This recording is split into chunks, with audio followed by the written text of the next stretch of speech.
The ruins of Neo-Tokyo. The acid rain hissed as it struck the broken skyscrapers of Neo-Tokyo, their skeletal frames clawing at a sky choked with smog and orbital debris. 16-year-old Leo Vera adjusted the cracked visor of his scavenger mask, his breath fogging the fractured glass. The city was a corpse, picked clean by corporate wars and left to rot in the quarantine zone, where only the desperate or the damned ventured. Leo, turn back.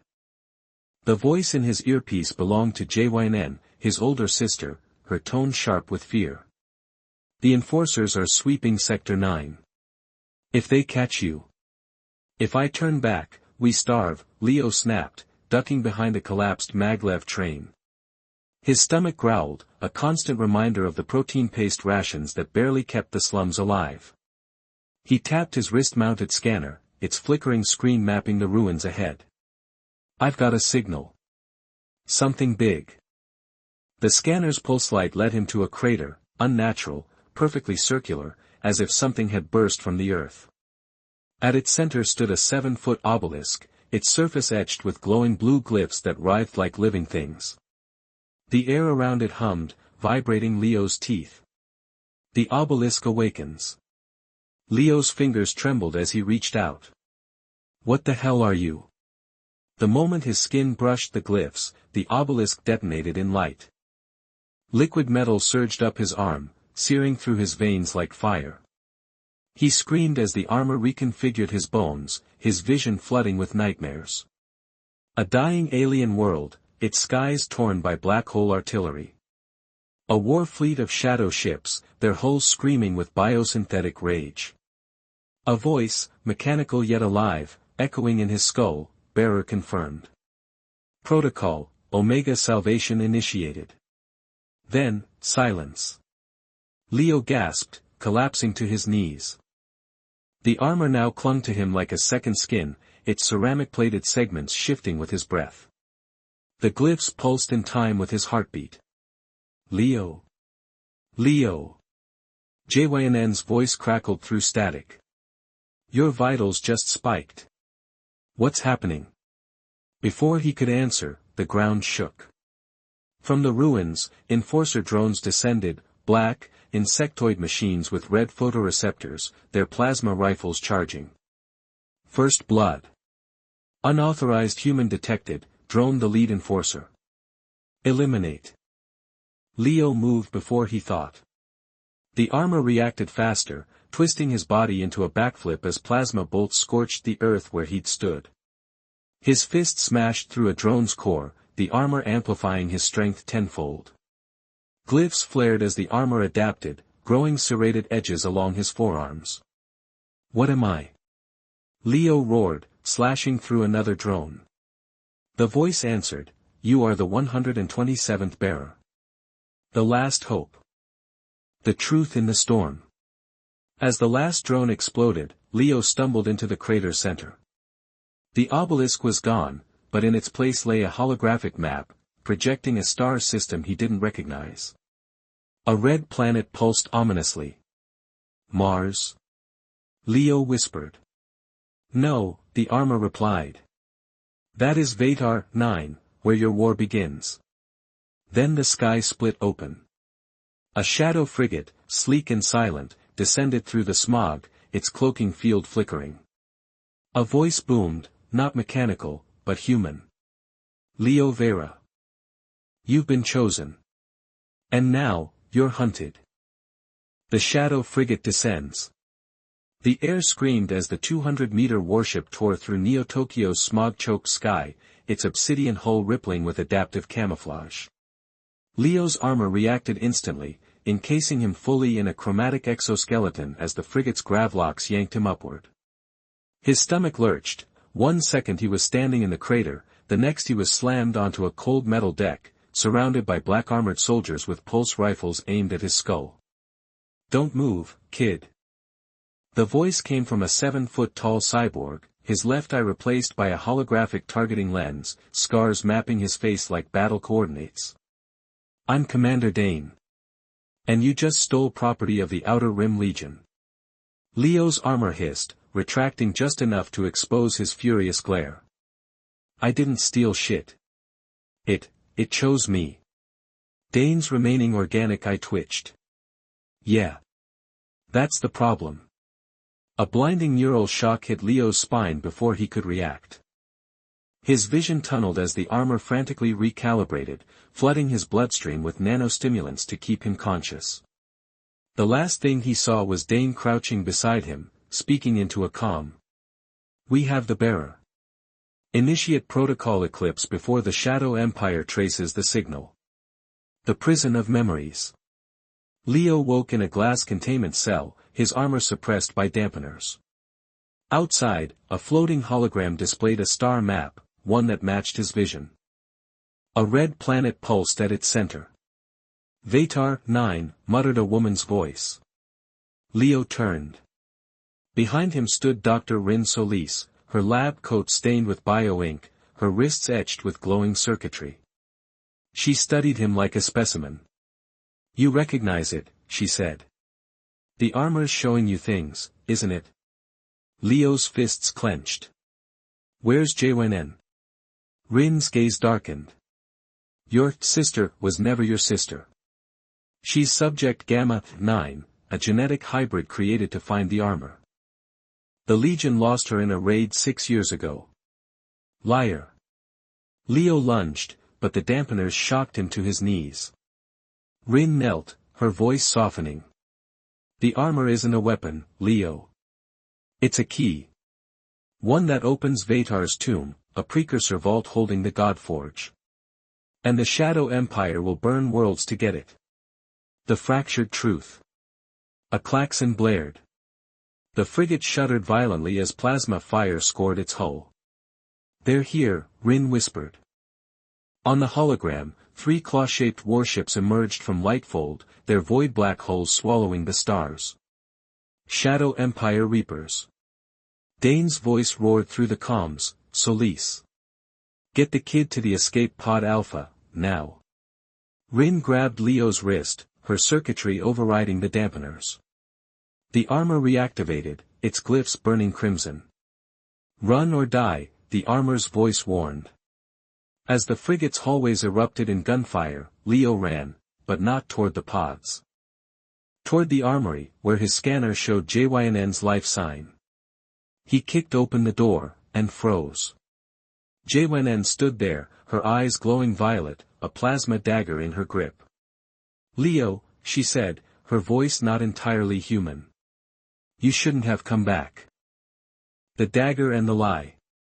JYNN's violet eyes flickered like dying stars as the plasma dagger hummed in her grip. The armory's emergency lights painted her face in bloody hues, and for the first time, Leo saw it, the inhuman precision in her stance, the way her fingers twitched like calibrated machinery. "You're one of them," Leo breathed, the armor tightening around his ribs as if bracing for impact. A flicker of something, pain. Regret, crossed JYNN's face before her expression hardened. "I'm what the Legion made me." She lunged. The armor moved for him, twisting his torso aside as the dagger grazed his shoulder, searing through flesh and metal alike. Leo gasped, the pain was bright, electric, but the armor sealed the wound instantly, knitting his skin with bioluminescent filaments. JYN, stop. He caught her wrist, the armor's strength crushing the dagger's hilt. "They brainwashed you. You're my sister." "I was never your sister." JYN snarled, and then her free hand morphed, fingers elongating into monomolecular blades, and stabbed toward his throat. A pulse rifle shot exploded between them. "Down," roared Commander Dane, bursting into the armory with a squad of Legion soldiers. JYN flipped backward, her body contorting with unnatural fluidity, and vanished into the frigate's ventilation shafts. Dane didn't pursue. He grabbed Leo's arm, his cybernetic eye scanning the armor's damage. "Kid, listen carefully. Your sister is a shadowborn infiltrator, a living weapon. And she's the least of your problems. The moon's dark side." The escape pod crashed onto Luna's surface, kicking up regolith like powdered bone. Leo stumbled out, the armor adapting to the vacuum as his visor HUD flickered to life. Ahead, the lunar resistance's base loomed, a crater converted into a fortress, its shield shimmering under Earth's pale glow. "Welcome to the rebellion," muttered Rin, her breath fogging her helmet. "Where the Legion's traitors and the Empire's rejects hide." Inside, the base was a chaos of wounded soldiers and stolen tech. A one-armed woman with neon tattoos barked orders, "General Vera, the Butcher of Ceres." She took one look at Leo and drew a pistol. "You brought a bearer here," she spat at Dane. "After what the last one did."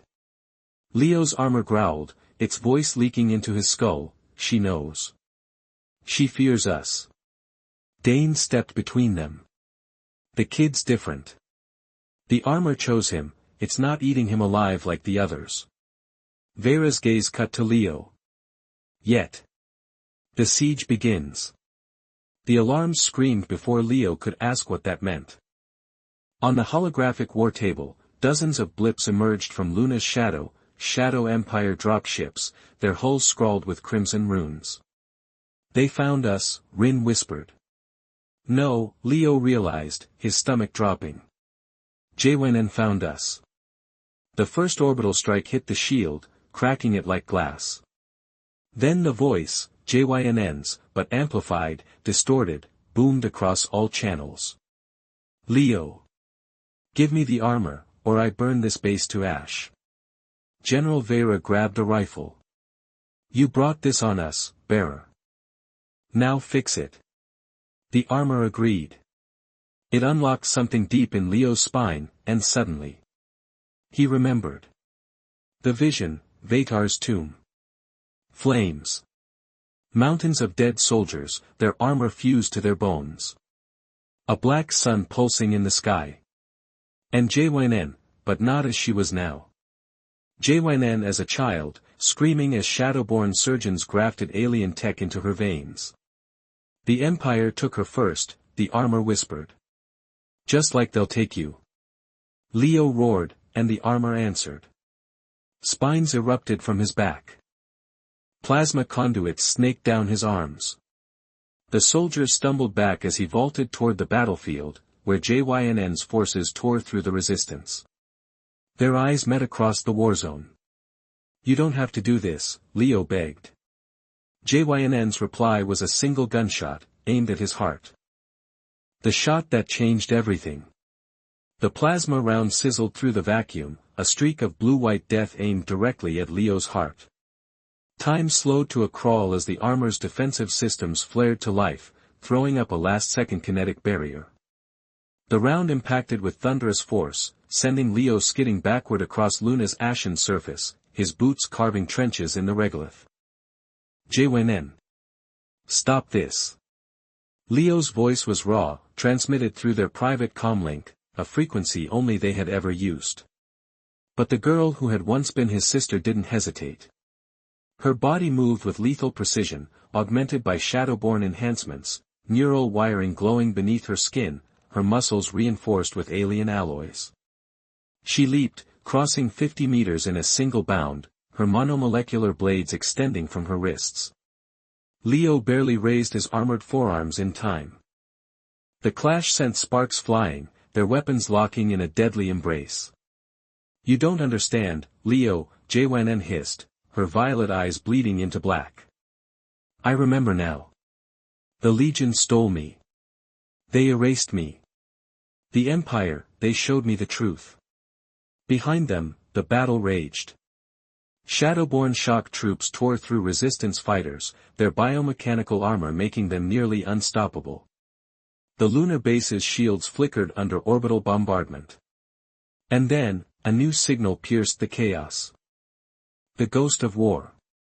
A deep, resonant hum shook the battlefield as a derelict warship, ancient, pockmarked with centuries of damage, materialized from the void. Its hull was inscribed with precursor glyphs, its design unlike anything human or shadowborn. Every soldier, legion, resistance, empire, froze. "No."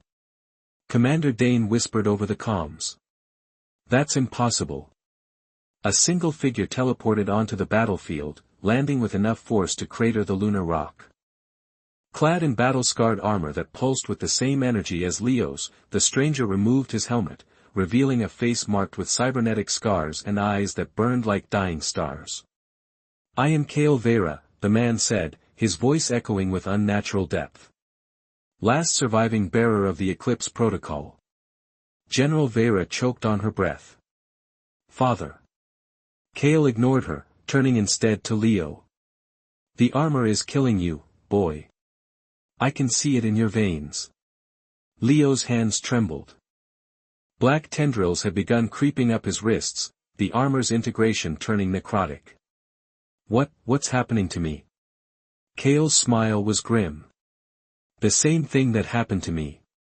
To every bearer before us. The armor isn't just a weapon. It's a test. The tomb's invitation." Kale activated a holoprojector from his gauntlet, displaying a galactic map centered on Vatar 9. But now, something new pulsed beside it, a structure, buried deep within the planet's core. "The God Forge," Kale said. "The precursors built it to judge civilizations. The armor chooses bearers to awaken it. But if you're unworthy..." He pulled aside his chest plate. Beneath, his flesh was half consumed by the same black corruption gripping Leo. JYNN lowered her blades, her shadowborn programming faltering for the first time. "Leo." Leo couldn't answer. The armor spoke for him, its voice merging with his own. "Vatar 9 awaits. The final trial begins." Then the ancient warship opened fire, not on the soldiers, but on the moon itself. The ground shattered. And as the lunar base collapsed into a newly formed chasm, Leo, JYNN, Kale, and Dane fell into darkness, toward something far below. Something alive.